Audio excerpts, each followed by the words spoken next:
Rory Tianson. So, this is, ang mananalo nitong raffle is 500 pesos. So, ito po ang cash. Hindi po siya Gcash or Maya. Mamaya pa yung Gcash.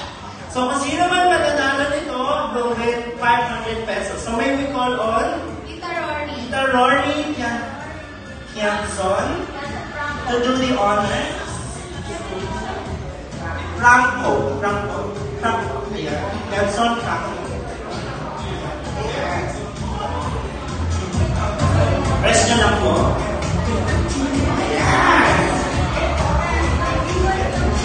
Ang panalo po ay si Isa. Pakibabagin ko. Lord Emar Tenoris. Lord Emar Tenoria. Is it Tenoria or Tenoris? Tenoris kasi yung natay. Ay! Oh, diba? So, picture po with the winner. Ayan.